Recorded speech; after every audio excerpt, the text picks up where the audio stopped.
Assalamualaikum warahmatullahi wabarakatuh. Alhamdulillahi rabbil alamin. Alhamdulillahilladzi an'ama alaina bi ni'matil iman wal islam. Assalatu wassalamu ala nabiyyina Muhammadin sallallahu alaihi wasallam wa ala alihi wa ashabihi wa man tabi'ahum bi ihsan ila yaumid Amma ba'du, dumateng para bapak ibu semuanya, mari kita awali dengan ta'awud dan basmalah bersama-sama. A'udzu billahi minasyaitonir rajim. Bismillahirrahmanirrahim. Nggih, pada pekan yang lalu kita sampai pada permulaan wudu ya.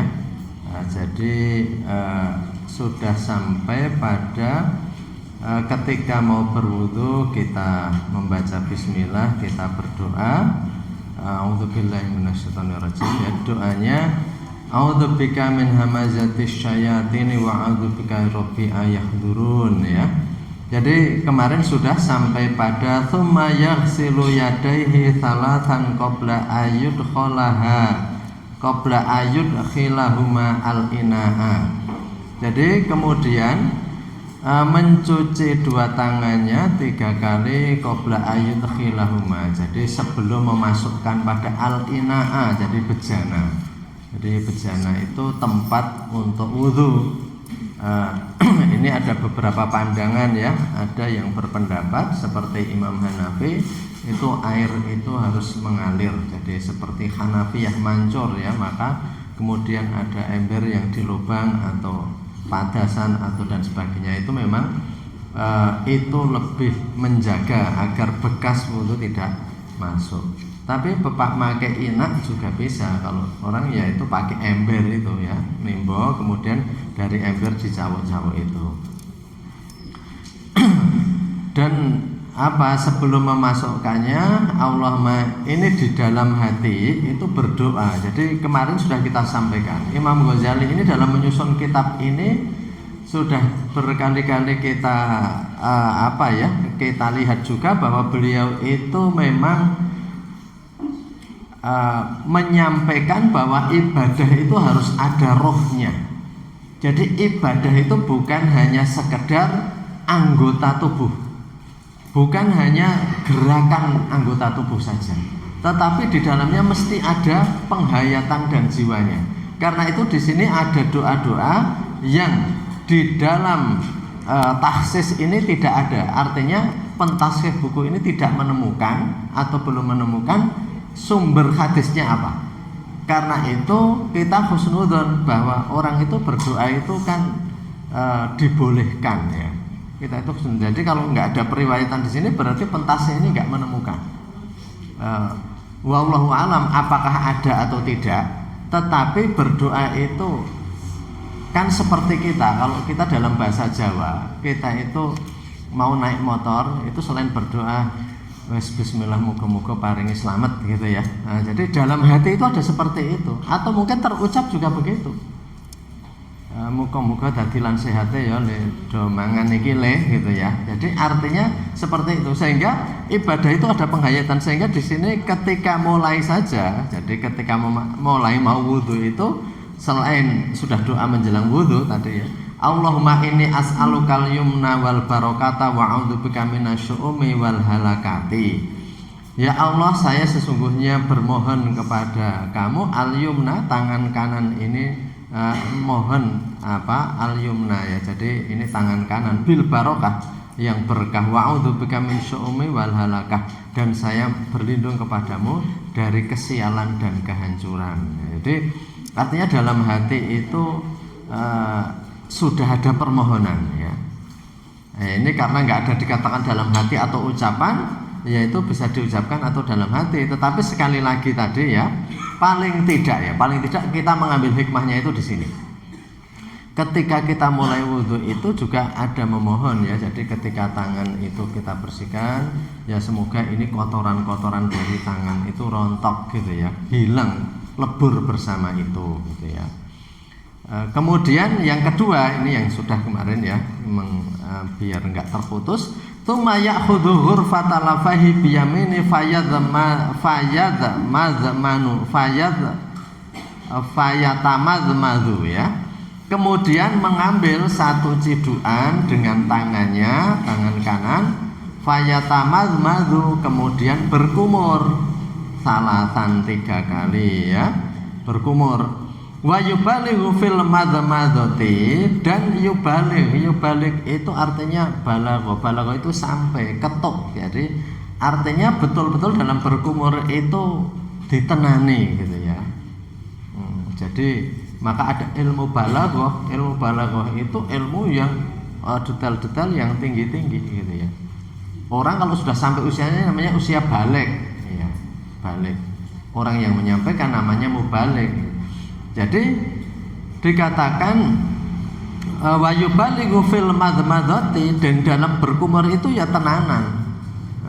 Tenanan artinya diketoke tenan, bukan hanya di ujung tapi tenanan berkumur itu. Jadi malah kalau kita ya sebagian orang ya apalagi kalau subuh itu atau bangun pertama kali, biasanya kan kemudian berkumur itu sambil berkumur juga ngelenggak di kelokor-kelokor ke tenggorokan itu ya, itu untuk menguras. Jadi kalau anak kecil belum bisa kelek gitu ya, tapi kalau orang tua kan terkadang ngelenggak di kelokor-kelokor itu untuk menggojaki betul-betul. Jadi mulut kita itu juga kita bersihkan. Di samping itu kalau mau dilihat hikmahnya kesehatan itu juga diajarkan sambil berdoa, Allahumma a'inni ala qiraati kitabika, ya Allah tolonglah saya agar atau untuk bisa membaca kitabmu, wa kathrati dzikrilaka, dan banyak zikir. Jadi mulut dikemoni itu karena apa? Jadi dalam hatinya itu ada penghayatan, semoga dengan berkumur ini dosa-dosa yang keluar dari mulut itu, dosa-dosa yang disebabkan mulut itu juga luntur lagi. Jadi mulut itu dibersihkan lagi. Bukan hanya secara fisik dibersihkan, tetapi kejahatan-kejahatan dan dosa-dosa dari mulut ya, berkata yang tidak baik, kemudian makan yang tidak semestinya gitu ya, makan yang diharamkan, kalau ada katukan dan sebagainya, semuanya dikumuri dan dibuang. Jadi semoga dosa-dosa itu meluruh bersama itu. Jadi wudu itu ada penghayatan. Nah, niki sepindah malih ya, ini karena memang kitab ini memadukan fikih dan tasawuf. Jadi dalam perbuatan amalan-amalan itu ada rohnya. Sekali lagi bukan hanya cawuk-cawuk saja kalau itu ya, berkumur formalitas, tapi betul-betul itu. Semoga ya tadi dimudahkan lisan itu untuk membaca Al-Quran dan banyak zikir. Itu permohonannya seperti itu. Jadi ini luar biasa ya dalam Islam itu ya. Artinya bahwa setiap perbuatan itu kita ada bentuk pensuciannya. Jadi umpamanya orang yang nggak tahu seperti ini, itu jurnal nyuci ini memang nggak kelihatan dosa dari lisan itu, ngunek-ngunek ke wong, muni-muni, berkata jelek, itu nggak kelihatan. Tetapi kemudian kalau dalam Islam itu dikumuri. Jadi biar itu bersih juga. Jadi ada ritual ya, ada cara untuk membersihkan itu baik secara roh maupun secara fisik. Secara fisik. Jadi itu ya, ini saya sangat menawi kita hayati, walaupun kita itu dalam wudhu itu terkadang ya tadi ya, apa meneh es masbuk wudhu ya, itu kan cepat-cepatan gitu ya. Tapi itu wudhu yang sebenarnya itu begitu. Jadi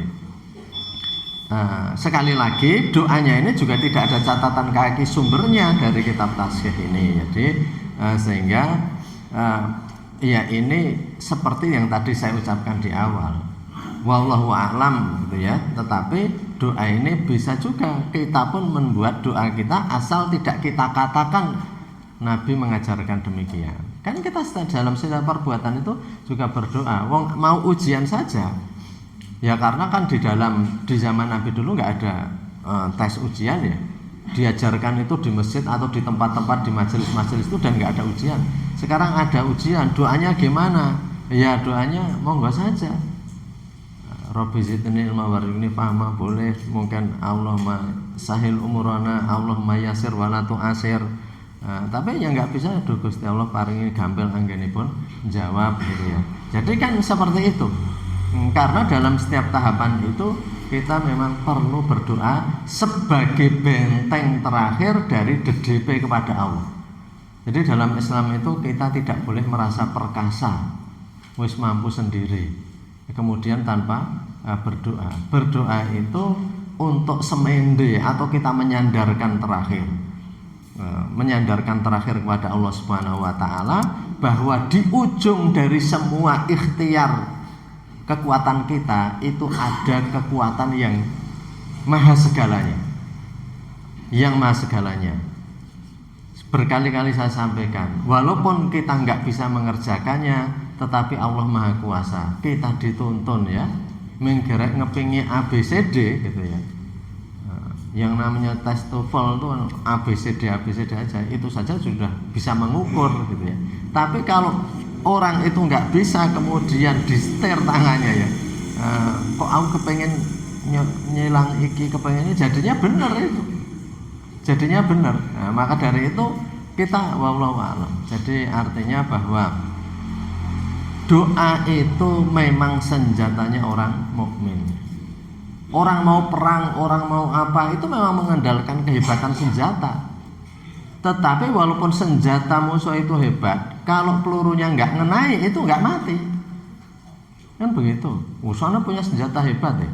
Nah, tapi kalau nggak ngenai nggak mati. Misalnya habis duduk ya, peluru ditembak ke situ, kita tiba-tiba berdiri, peluru lewat linggoh mau wis ra sida gitu ya. Atau tadi berdiri tiba-tiba kita linggoh gitu ya, pelurunya lewat atas kita tadi, jadinya kan nggak mati. Jadi di atas semua ikhtiar itu memang kalau dalam Islam doa. Jadi seperti itu gitu ya. Jadi ini penting sekali ya kita, walaupun kita itu dalam hati menghayati semoga dengan yatamadmadu ini berkumur yang sungguh-sungguh, wa yubalighu fil madmadati, dan bersungguh-sungguh dalam berkumur itu, wal istinsak ya, memasukkan ke rongga mulut gitu. Kecuali kalau soiman fal yarfuku ya, kalau soim itu rofik itu ya lemah lembut, pelan-pelan. Jadi kalau kita itu dalam kondisi puasa ya berhati-hati, nanti enggak itu masuk. Tapi apakah enggak boleh berkumur? Boleh, wong nyatanya ini ila ayakuna soiman faryafu. Kalau puasa ya pelan-pelan, jangan sampai ibaratnya sampai ujung nanti. Tapi apa lalu puasa itu enggak berkumur, enggak berkumur? Ya tidak, tetap enggak apa-apa. Jadi itu kan saking hati-hatinya, tetapi kan kita bisa berikhtiar dan berhati-hati gitu ya, agar itu tetap bersih, tetap sehat juga. Wa yaqulu Allahumma a'inni ala qiraati kitabka, Gusti Allah, ya Allah tolonglah kami, berikanlah kami pertolongan untuk bisa membaca, berqiraah kepada kitabmu, wa kathrati dzikri laka. Jadi subhanallah ya, 5 kali sehari. Kalau tidak ada yang nyambung wudu ya, tapi maghrib sama isya itu kan biasanya pada sambung ya. Tapi seandainya nggak sambung, berarti kan 4 kali atau tambah sholat malam mempunyai 5 kali, tetap ya itu mulut kita itu selalu kita bersihkan, dan penghayatan agar mulut kita itu ya lepas dari dosa-dosa tadi, dan diberikan kebaikan. Kita berdoa terus karena harus kita bentengi ya. Jadi semakin sering kita melakukan sesuatu, maka benteng itu akan semakin kuat. Setan itu kan akan menyerang dan menembus itu mencari terlenanya orang. Jadi malah kalau dalam kitab tasawuf itu ada, tidak ada daun sing dipapras orang tidak ada urusannya, atau hewan yang mati tidak ada urusannya, kecuali karena hewan dan daun tadi tidak bertasbih kepada Allah. Itu sampai ada begitu. Apa sebabnya wit iki ra ning urusan apa-apa, cah cilik nggodhek kok langsung maprasi. Mesti daun tadi gitu ya. Itu dalam kajian sufi sampai begitu. Dan ini hewan ini ra ning urusan itu, kok cah cilik itu nampeli kewan ini, gebuki kewan itu tanpa sebab. Itu mesti ada sebabnya, karena tidak ada ciptaan di dunia ini kecuali ilayusabbihu, kecuali semuanya bertasbih. Sampai begitu. Jadi maka dikatakan la yazni la yaznil mu'min kina yazni illa wa huwa mu'min gitu. Artinya bahwa orang yang terlibat, orang yang mencuri, orang yang berzina itu kalaupun mukmin itu pasti ketika itu dia pasti hilang imannya. Karena itu setan itu akan mencari sisi-sisi di mana orang itu paling jarang membentengi. Jarine ilmu kanuragan iki ya kerep diure-ure gitu ya. Kalau orang jadi hilang dhewe jarine loh gitu ya.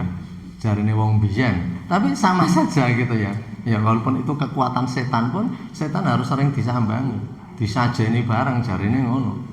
Ya apalagi ini kebaikan gitu ya. Segala sesuatu itu kalau semakin jarang intensitasnya maka benteng itu akan semakin rapuh. Jadi kalau kita semakin ya kita kan tahu sebab-sebab orang tergelincir ya. Itu kan pertama mungkin melalaikan, mungkin lali, sholat rutin, kemudian pertama mungkin sholat telat-telat, udah sesuai terkadang sholat bareng beberapa. Ya itu sebenarnya benteng itu mulai rapuh dan serangan setan itu akan bisa masuk. Karena itu orang itu tidak akan tergelincir semakin jauh kecuali hal-hal itu mulai dia tinggalkan satu persatu. Seperti itu hadis Nabi yang mengatakan la tatabi'an sunanal ladzina min qablikum sibran bi sibrin wa dhira'an bi dhira'in hatta law dakhalu fi juhri dzabin la tabatumuhum. Sungguh kamu itu akan mengikuti kebiasaan orang-orang sebelum kamu, sejengkal demi sejengkal, sehasta demi sehasta. Enggak terasa, sedikit demi sedikit. Sampai kalau mereka terperosok masuk dalam liang biawak. Ya mungkin di sini raya liang biawak, ya ada liang biawak atau mungkin itu dalam liang yang mengerikan. Itu kamu pun enggak terasa. Enggak terasa. Jadi karena hilang sedikit demi sedikit. Maka dari itu ini sehari diwudhoni lagi ya. Seperti itu biar dalam berkumur sambil mengingat semoga dosa-dosa dari apa yang keluar dari mulut kita itu kemudian diampuni, kita menjadi baik. Tsumma yaghrufu li anfihi wa yastanshiku bi ghurfatin wahidatin salasan. Kemudian setelah itu kita akan menciduk lagi li anfihi untuk hidung kita. Untuk hidung kita. Jadi setelah berkumur kemudian hidung. Yastansiku itu memasukkan air ke dalam hidung. Ya ini sekali lagi kalau anak kecil ini agak sulit ya, tapi dilatih lama-lama nanti akan tahu. Ini cara yang aneh sekali, enggak ada tuntunan kebersihan ya yang diajarkan selama ini di sekolah-sekolah bahwa kamu harus mencuci lubang hidung kamu kan enggak ada. Jajal pelajaran nanti. Pelajaran kebersihan sekolah. Enggak ada. Tapi Islam itu mengajarkan al-istinsyak, memasukkan air dihirup dalam hidung. Karena ternyata memang menurut bacaan-bacaan yang pernah saya baca juga atau ilmu yang pernah saya dengar, kan rambut-rambut di hidung kita itu menyaring debu-debu dan penyakit-penyakit. Maka sekali waing saja sebenarnya itu ratusan atau bahkan ribuan kuman-kuman dan sebagainya itu tersembur itu. Kita waing itu sudah ditokke semuanya. Sehingga setiap ada orang waing kita mengucapkan, setiap waing kita mengucapkan fahamidallah. Wa idza apabila seseorang itu waing fahamidallah fasamidhu. Jadi ketika orang itu memuji Allah maka kemudian kita mengucapkan yarhamukallah dan balik lagi yahdikumullah. Orang barat saya nggak tahu asal muasalnya, entah itu dari ajaran agama Yahudi Nasrani atau apa. Tetapi kalau ada orang waing saja bilang bless you gitu ya, yang dengar bless you. Yarhamukallah kalau diterjemahkan itu aslinya mungkin God bless you gitu. Bless you. Jadi semoga kamu diberkahi, dirahmati gitu. Jadi sehingga kalau memang waing itu sesuatu yang harus disyukuri, asal bukan waing karena cah cilik diajari apa ngedek-edek ireng gowolo ya, ben jebres-jebres terus. Atau wong waing karena nggorengi lombok ra rampung-rampung. Ya itu berbeda, tetapi intinya wayang secara natural itu sebenarnya menyemburkan banyak penyakit. Islam kok memerintahkan wayang itu, ternyata diselidiki banyak penyakit keluar dari situ. Dan Islam dalam wudhu ini ada ajaran tadi memasukkan air dalam hidung dan kemudian menyemburkannya lagi. Al-istinsaq wal istinsar. Jadi bukan hidungnya yang dicuci depannya pakai air ditutul-tutul, bukan. Itu al-istinsaq di sini dikatakan. Tsumma yastansiku. Pripun kok tiang-tiang kok do nggo irunge tok. Ngapunten, ning dalam kitab ini disebutkan yastansiku ini. Kitab-kitab wis dibahas teng masjid-masjid pundi-pundi ini. Niku istinsaq, mboten nutuli irung. Jadi ya niki. Tsumma yaghrufu li anfi wasyastansiku bi ghurfatin wahidatin salasan. Malah 3 kali, kalau kita hanya biasanya sekali. Memang taslis itu mentigakalikan setiap gerakan atau setiap tahapan dalam wudu itu memang disunahkan, mustahab ya, dianjurkan itu at-taslis, mentigakalikan. Setunggal pripun ya namanya itu disunahkan, ya setunggal nggak apa-apa gitu ya. Jadi taslis itu dan tartib itu berurut, kecuali lupa lo ya, sudah tekan sikil, sikutnya mau urung ya. Nah itu, tapi normalnya urut, aja teng jeremplah gitu ya.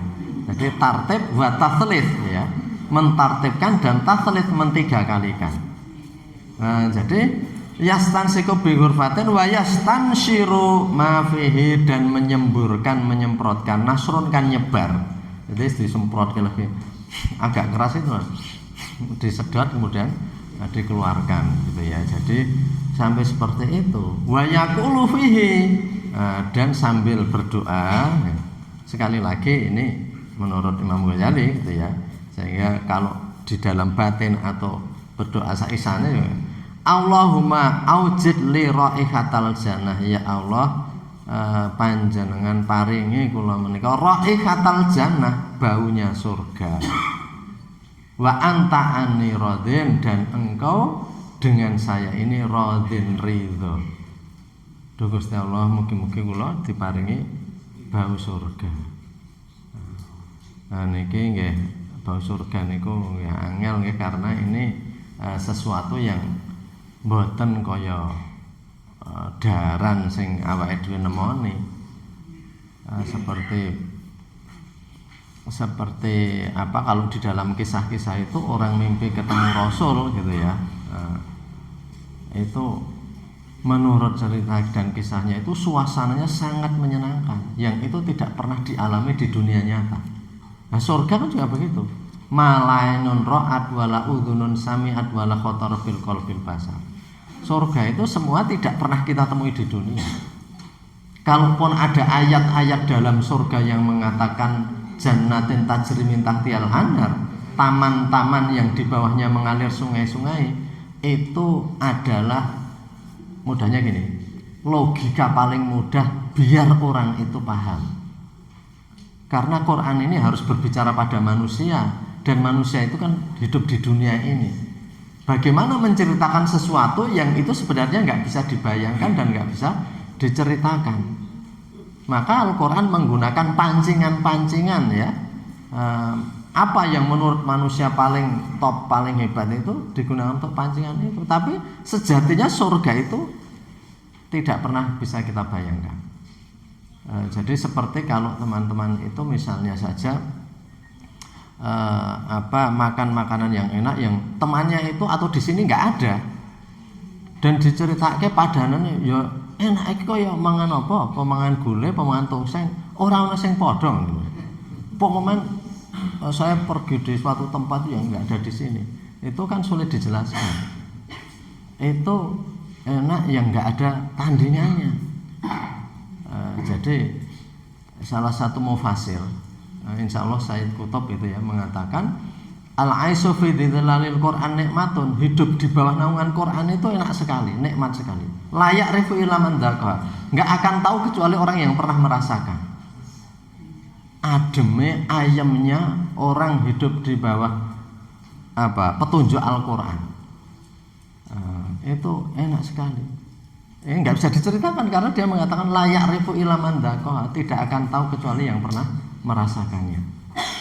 Jadi itu ya, tapi kalau Al-Quran mengatakan pokoknya seperti itu enggak. Al-Quran mengatakan dengan logika yang paling mudah manusia itu membayangkan gitu ya. Jadi jannatin tajri min tahtihal anhar memang bagi manusia ketika itu luar biasa. Jadi taman-taman yang ada sungai-sungai mengalir, karena ya di Mekah, di Arab yang tempat turunnya ayat itu di sana kering sekali, air itu betul-betul merupakan suatu yang diimpikan. Bahkan kita sendiri kan juga begitu tuh akhirnya. Rumah-rumahnya pada dihadirkan pancuran-pancuran. Biar seperti tajri min tahtihal anhar gitu ya. Jadi gemericik ora eneng piye carane disalur-salurke pralon selang piye ben seperti itu. Nek sing duwe gawe kolam renang nang mburi omahe. Yang nggak punya renang nang kali dewe-dewe gitu. Tapi kembali ke tadi bahwa tajri min tahtihal anhar itu it is a dream ya, itu adalah mimpi setiap orang. Mimpi kok sejuk kok kemudian, dan ternyata saya itu pernah ke Bapak Ibu ya, ada suatu acara di Danau Toba, tapi dari sisi lain ya, di saya diajak di sana. Itu ada sebuah villa-villa yang dibangun itu tetap di hutan. Jadi hutan itu nggak usah dipapras, tetapi langsung didirikan villa itu di antara pohon-pohon di hutan dan tepi-tepi sungai. Dan itu mahal ketika itu, mungkin saya udah lebih dari 10 tahunan yang lalu. Itu saja semalam itu yang villa-villa kecil itu ya 6 juta atau 5 juta. Itu karena apa? Di situ itu tetap ada pohon banyak rindang, tetap ada grojogan dan sungai-sungai. Kata pemiliknya itu sungai-sungai itu air itu kalau berbenturan dengan batu akan mengeluarkan ion-ion positif. Maka orang yang ada di sekitar air itu tidak cepat lelah. Jadi benturan air itu akan menghadirkan ion atau apapun juga ya, bangsanya seperti itu, bahasanya energi positif yang menjadikan orang di sekitar itu tidak cepat lelah. Juga sama gesekan daun-daun pohon. Gesekan daun pohon itu. Makanya kita itu kalau ada di tempat seperti itu ayem rasanya. Walaupun kita tidak tahu tadinya ya apa alasannya, tetapi begitu. Jadi benturan air. Jadi malah ada di Jepang itu orang kampung atau daerah yang usianya itu sampai pada ratusan atau mendekati ratusan tahun rata-rata. Itu ternyata di kampung itu ada grojogan besar yang itu tidak dihilangkan. Karena air membentur itu akan melahirkan ion-ion positif atau energi positif tadi. Itu menurut penyelidikan orang. Makanya kita nggak tahu, cuman kita ayam saja kalau ada gemericik air itu. Jadi karena itu benturan itu melahirkan itu ya. Jadi karena itu tajri min tahtihal anhar itu kalau diselidiki filosofinya tinggi sekali. Makanya orang-orang di surga itu ilakilan salaman, nggak ada perkataan yang susah, sedih, negatif itu nggak ada. Semua positif semuanya. Seperti kalau kita itu pas do seneng-seneng kabeh kan takoni do sumringah ayam pripun kabare sae, pripun pangestunipun angger-angger ngono. Nek keadaan rame pripun, wah ruwet. Susah. Mumet. Enggak ada. Di surga ilakilan salaman. Surga kata-katanya selalu baik, positif semuanya. Jadi kalau kita mau melahirkan surga kecil ya di lingkungan kita, di situ jangan saling misuh, saling membentak, saling apa. Kilan salaman. Biar suasananya itu baik. Karena orang saling dodone ngunek-unek ke atasan, ngunek-unek ke bawahan ngrenengi atasan terus menerus. Itu bukan suasana surgawi ya. Jadi tempat kerjaku adalah nerakaku. Tapi ya enggak, atasannya gaweane yang ini bawaan gerenengi atasan. Nah, mestinya kan enggak ya. Jadi kilan salam di rumah juga begitu. Bapakne nyeneni anake bojone kurang bapakne gerenengi bapakne. Wah, bapakmu guys. Seperti itu. Kilan salam. Jadi menghadirkan surga di dalam kehidupan nyata ya.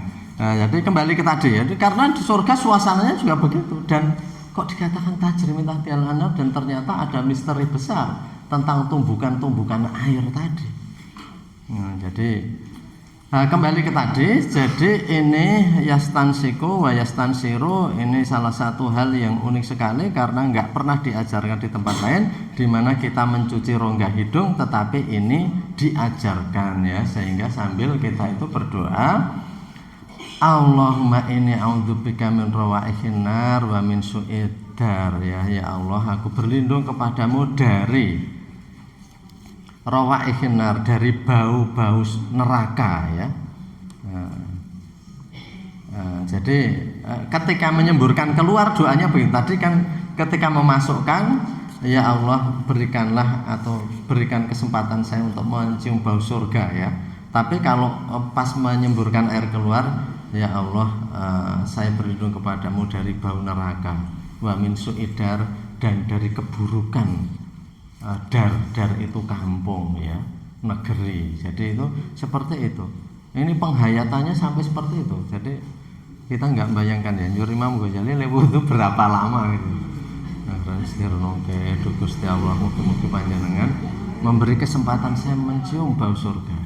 Ketika semprotkan ini menghindarkan dari bau neraka. Bau neraka itu sendiri nggak pernah dijelaskan seperti apa. Umumnya geni iki sangit nih ya, wallahu alam nih mboten diceritake. Intinya mboten sae ngoten mawon. Tsumma yaghrufu ghurfatan liwajhihi, kemudian menciduk lagi satu ciduk untuk wajahnya. Wa yaghsilu min mubtada'i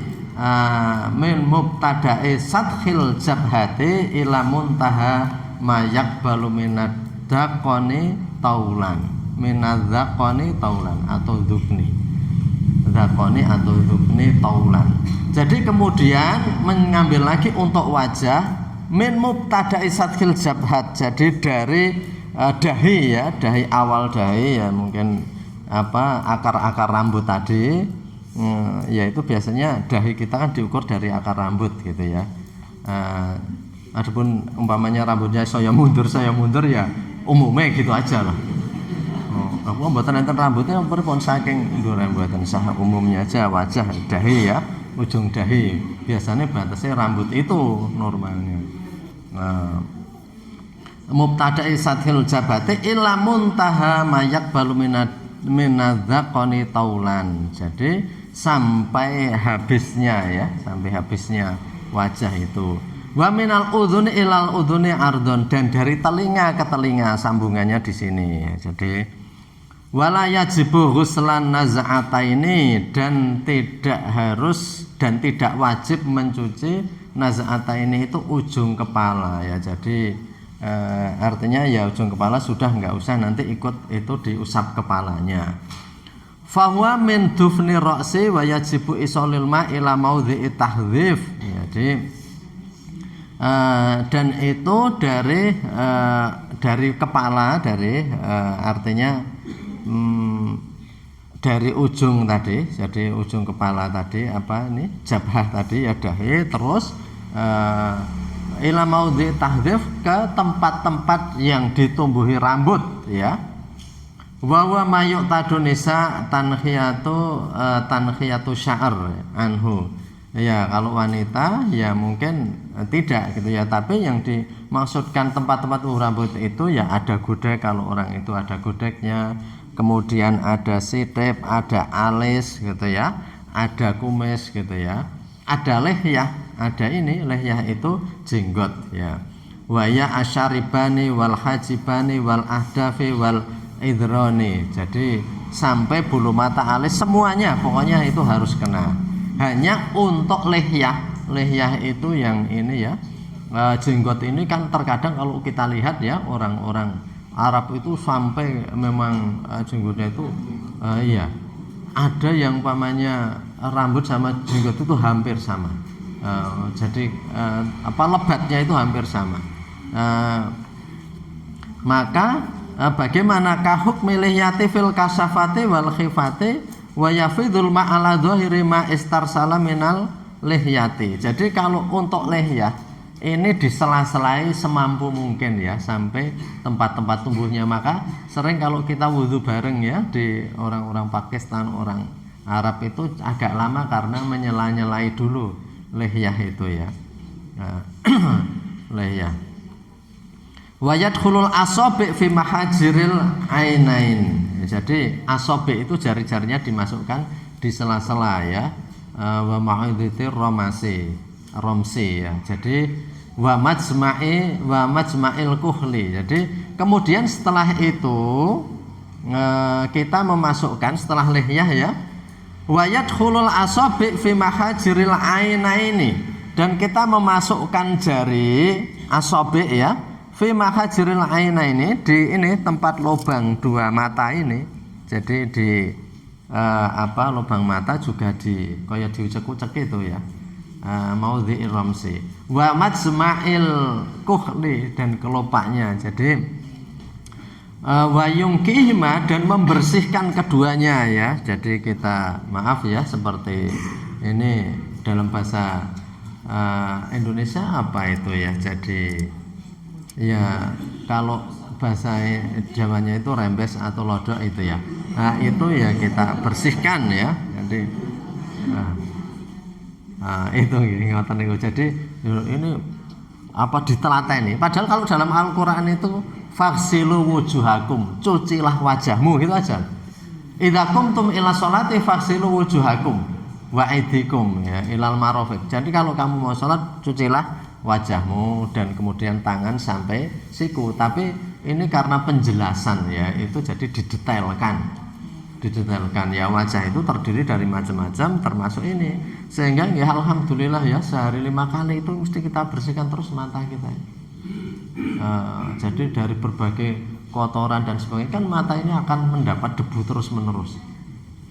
Jadi itu, dan nanti kalau orang itu sudah sempat menyelidiki pengaruh wudhu terhadap penyakit mata, itu insya Allah juga, atau mulai mungkin sudah ada tapi kita belum sempat membaca gitu ya. Tapi itu mesti banyak. Karena dalam Islam itu sampai seperti itu ya, mata itu kita bersihkan juga 5 kali. Sedangkan tanpa wudhu ya, tanpa wudhu orang itu cuci muka itu ya pagi sama sore mungkin. Umumnya orang yang nggak Islam, yang mereka nggak ada ketentuan wudhu, itu cuci mungkin ya atau habis tidur. Tapi orang Islam ini tidak. Jadi dan seperti kita pahami bahwa setiap anggota tubuh itu kalau kita usap, kemudian kita pijit-pijit, kita tekan-tekan, itu mengaktifkan saraf lagi. Saraf-saraf itu aktif, saraf sekitar mata. Jadi itu juga aktif. Jadi nggak ada ini orang itu mau menggerak-gerakkan. Kita itu kalau capek karena membaca di depan komputer, terkadang memijit-mijit mata kita. Dalam wudhu itu kita capek atau tidak capek, terus saraf-saraf di sini itu dipijit otomatis dengan seperti ini. Jadi subhanallah. Jadi orang Islam itu kalau netepi ajaran Islam, itu insya Allah itu akan mendapat banyak kebaikan. Termasuk kebaikan itu kesehatan dan hidup yang normal. Hidup yang bukan hanya sekedar normal lah, hidup baik.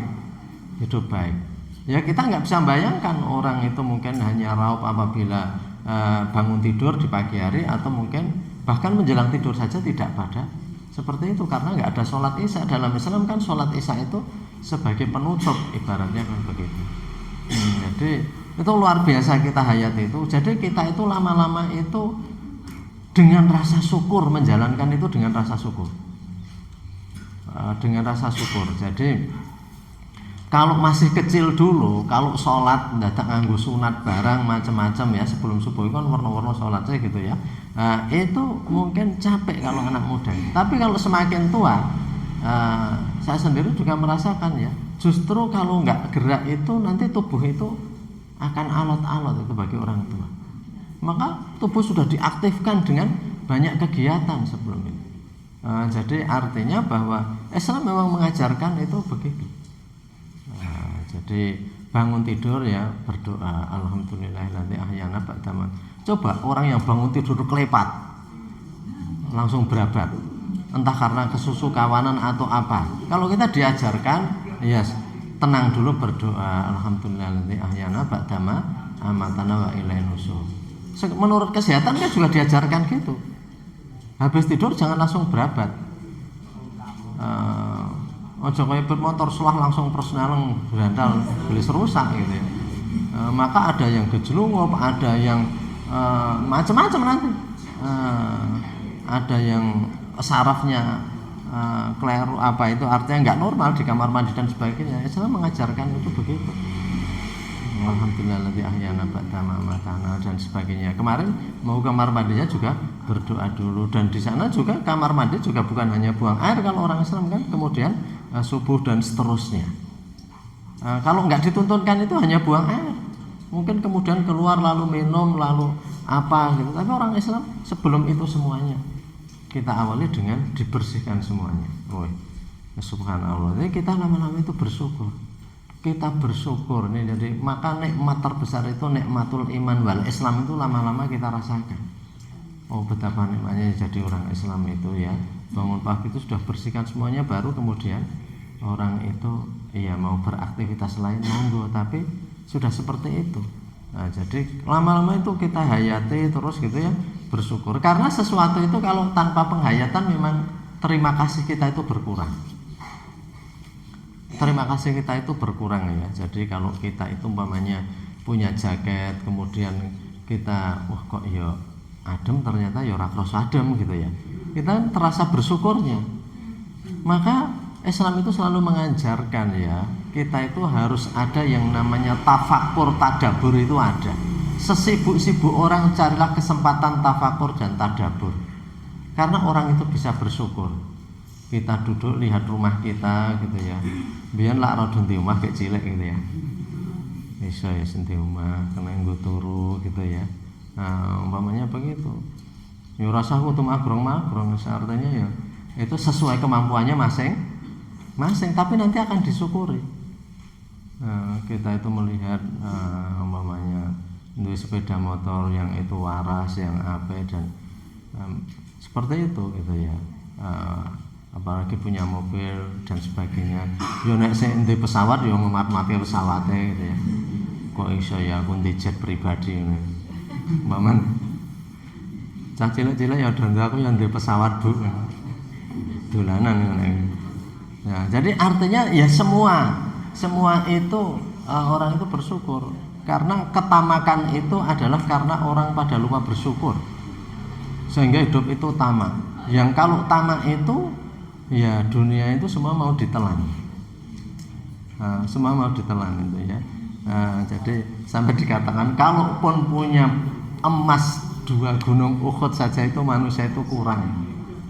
Emas loh itu, rameng gesek loh, gesek trakuri didol supaya oke loh. Ini emas 2 gunung Uhud pun kamu itu akan kurang. Kata Nabi begitu, mesti kurang itu. Wah, nek percakapan para wong-wong crazy rich, wong sing sugih nganti ra umum gitu, istilah kan crazy itu gila, rich, crazy rich, sugih ra umum. Orang sugih ra umum kan kowe ndek pulau pira saiki ya. Omongannya kan seperti itu ya, artinya tukune iki ra mung sawah, sak kotak rong kotak, pulau. Kowe ndek pulau pira. Senajan beli itu mungkin hak pakai gitu ya, hak pakai sekian lama. Itu pun kurang kalau ditanya. Kalau ditanya itu kurang, karena memang kata Nabi apa? 2 gunung apa emas pun ya kurang. Tapi kalau kita bersyukur itu, tapi bukan berarti malas loh ya. Kita itu harus rajin terus, diperintahkan bekerja nggak ada hubungannya dengan miskin dan kaya. Nek wong Jawa kan jenengan niku pun sugih kok ya isih pedhel.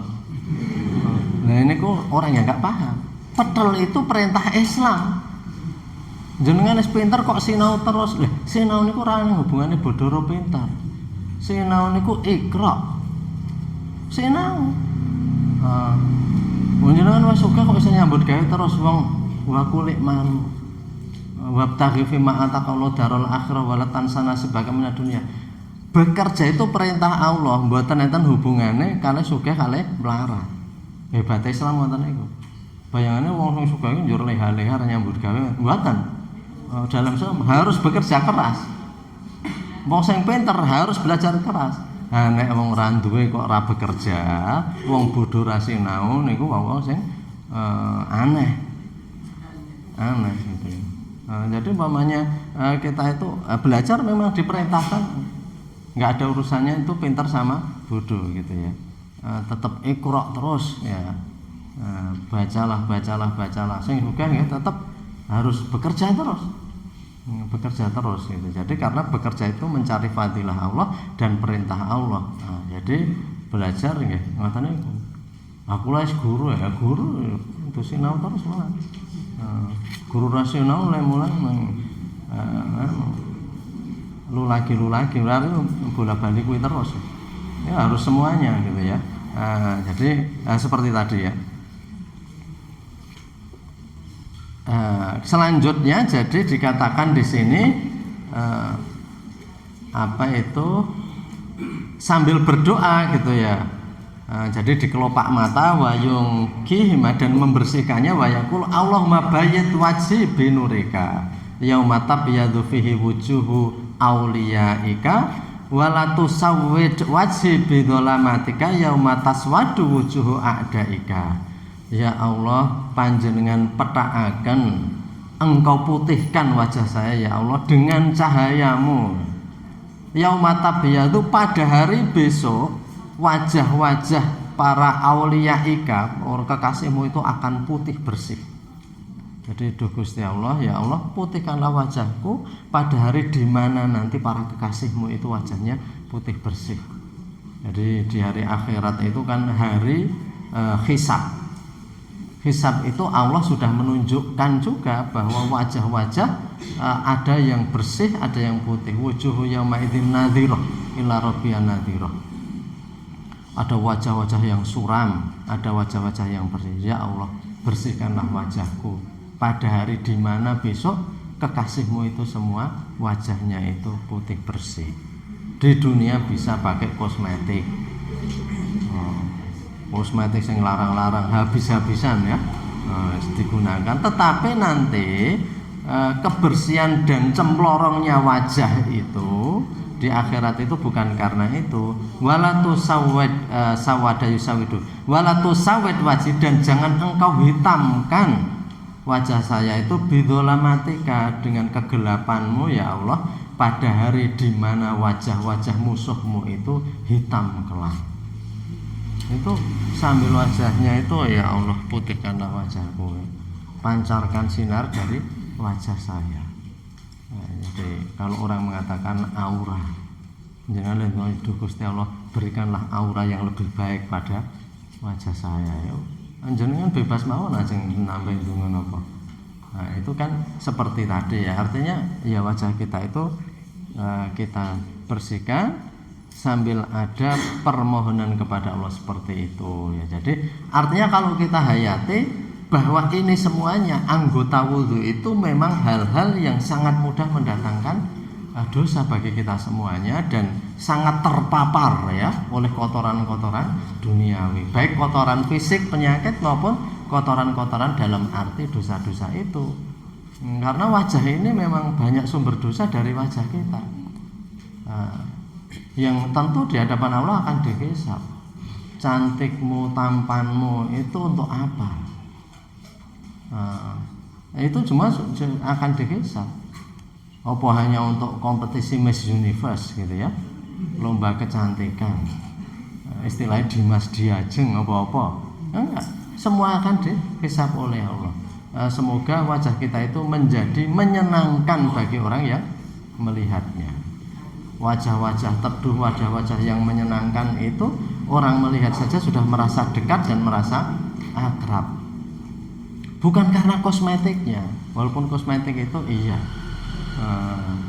mungkin untuk tingkatan-tingkatan tertentu gitu ya, tetapi ada apa ya, ada hal-hal yang memang dimintakan ya, cahaya dari Allah. Ini sudah habis waktunya, ini sudah sampai pada wajah, besok kita tangan dan kaki ya. Bapak Ibu para hadirin semuanya, alhamdulillah pada kesempatan kali ini kita sudah sampai pada tahapan ini, walaupun memang pelan-pelan ya, karena memang ini juga isinya memang perlu kita hayati, kita renungkan.